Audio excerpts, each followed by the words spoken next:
বন্ধুরা, তো আমি আজকে করব মটর পনির রেসিপি। তো প্রথমে আমি পনিরগুলোকে নুন মাখিয়ে ভেজে নেব। তো হলুদটা মাখাইনি, হলুদ ছাড়াই আজকে ভাজবো। খুব বেশি ভাজবো না, হালকা ভেজে তুলে নেব। আর মশলার জন্য নিয়েছি এখানে টমেটো, কাঁচা লঙ্কা, আদা আর কাজু বাদাম। তো এগুলো সব একসাথে পেস্ট করে নেব। তো পনিরগুলো হালকা এপাশ ওপাশ করে ভেজে তুলে নেব।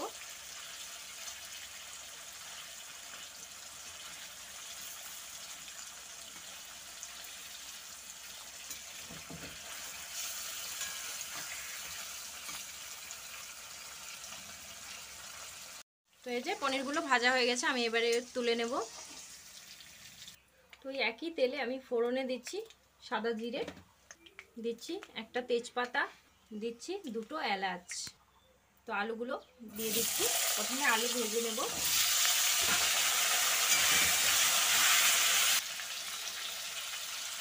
দিলাম নুন, দিচ্ছি হলুদ গুঁড়ো।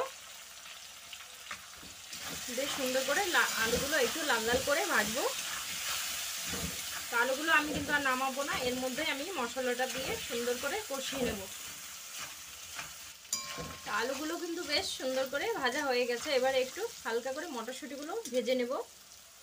তো এবারে দিয়ে দিচ্ছি মটরশুঁটিগুলো।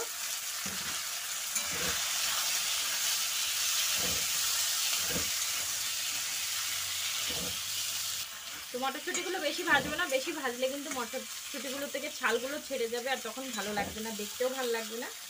তো এবারে আমি মশলাগুলো দিয়ে দিচ্ছি, যেটা পেস্ট করে রেখেছিলাম।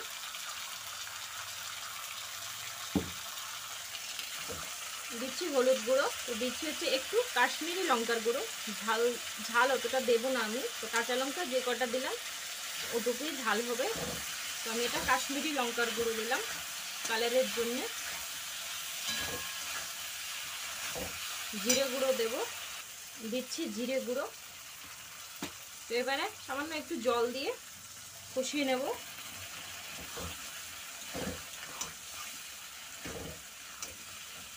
তো এবারে দিচ্ছি, তো নুনটা আমি আগেও দিয়েছিলাম, তার জন্য এবারে পরিমাণ মতো দিয়ে দিলাম বুঝে।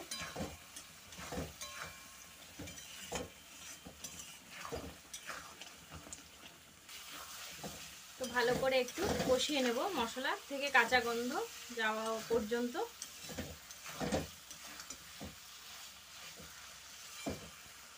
তো মশলাটা কিন্তু কষানো হয়ে গেছে, আমি এবারে দিয়ে দিচ্ছি জল পরিমাণ মতো।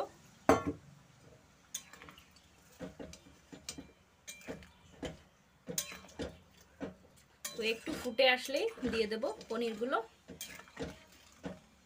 তো ঝোলগুলো ফুটে গেছে, আমি এবারে পনিরগুলো দিয়ে দিচ্ছি। তো মটর পনিরটা কিন্তু আমার হয়ে গেছে। তো এবারে আমি একটু এলাচের পাউডার দিয়ে নামিয়ে নেব। তো আমি দিয়ে দিচ্ছি এলাচের দানা কিছুটা।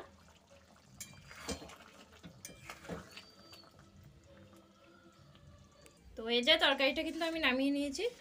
তো চলো, তোমাদের কেমন লাগলো, ভালো লাগলে অবশ্যই লাইক কমেন্ট শেয়ার করো। তো পরবর্তী ভিডিওতে আবারও দেখা হচ্ছে অন্য কোনো রেসিপি নিয়ে। ততক্ষণের জন্য ভালো থাকো, সুস্থ থাকো, টাটা।